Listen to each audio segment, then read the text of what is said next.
Салам достор, бүгүнкү сабагыбызда биз размытие, резкость жана палец аттуу инструменттер менен таанышабыз. Размытиеден биринчи баштайлы. Размытие деген кандай инструмент десеңиз, мисал катары көрсөтө кетейин. Мисалы сүрөттү жакындатып алабыз, кашыны алып келебиз, тоголокту байкап атасыздар. Размытияны тандап алабыз жана кыймылдатсак, кашыбыз бир аз размытый болуп көрүнүп калат. Көрдүңүздөр, кистичканын сүрөтүн басып туруп, бул жерден размер тандап алсак болот. Бул жерде ар кандай размерлер турат. Биздин размер, бир размерди тандайбыз. Ошондой эле размытияны тандап алабыз дагы, үстүндө интенсивность деген жери бар. Ал жер биздин участогыбыз канчалык көбүрөөк деңгээлде размытый болуш керек же азыраак деңгээлде размытый болуш керек, ошону көрөбүз. Мына биз аз айттык. Эгерде 3кө коюп салсак, көбүрөөк кыймылдатышыбыз керек болуп калат байкалыш үчүн биздин размытый участогыбыз. Ошондой эле образец со слоев деген жери бар. Бул жер эгерде биздин проектибизде бир канча сүрөт болсо, ар бири менен иштеп, ар биринен образец салганга мүмкүнчүлүк колдоно турчу инструмент. Бул жерде болсо планшет менен иштегенге ылайыктуу. Бул жерде пока биз кое туралы. Режим по умолчанию нормальныйда турат. Эгер биз затемненияны тандасак, бир аз размытие алган жерибиз карара түшөт. Эгер замена светлым кылсак, тескерисинче жарыгыраак болуп калат. Ошондой эле световой тон бар.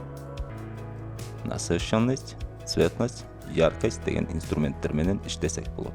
Мышканын оң кнопкасын басып, биздин тоголокчобуздун размерин жана жесткостун тандап алсак болот. Кийинки инструментибиз бул резкость. Резкость тескерисинче размытый болуп калган сүрөт болсо, тунугураак кылып оңдоп алсак болот. Настройкалары ошондой эле турат.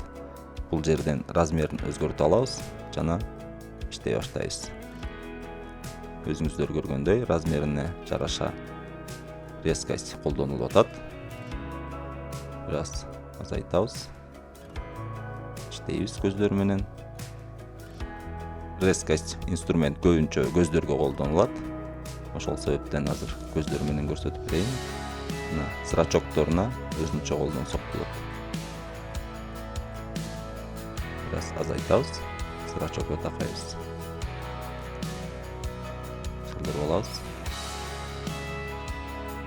Мына достор, өзүңүздөр көргөндөй, резкость инструменти колдонгон көз жана колдонула элек көздүн айырмасын көрдүңүздөр. Кийинки инструментибиз бул палец аттуу инструмент. Палецти тандайбыз. Бул жерде настройкалар ошондой эле турат. Мына образцы со всех слоев. Рисование пальцем, режим, ошондой эле интенсивность. Мына палец кандай максат аткарат десеңиздер, сүрөттү жакындатып алабыз. Анан кашты акырын жылдырып алсак болот.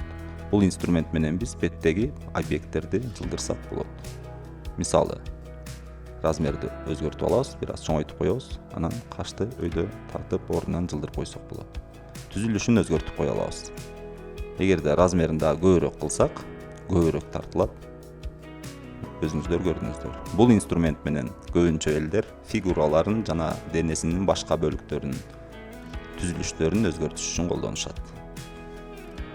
Биз бүгүнкү сабакта сиздер менен размытие, резкость жана палец аттуу инструменттер менен тааныштык. Кийинки сабагыбызда көрүшкөнчө сак саламатта калыңыздар.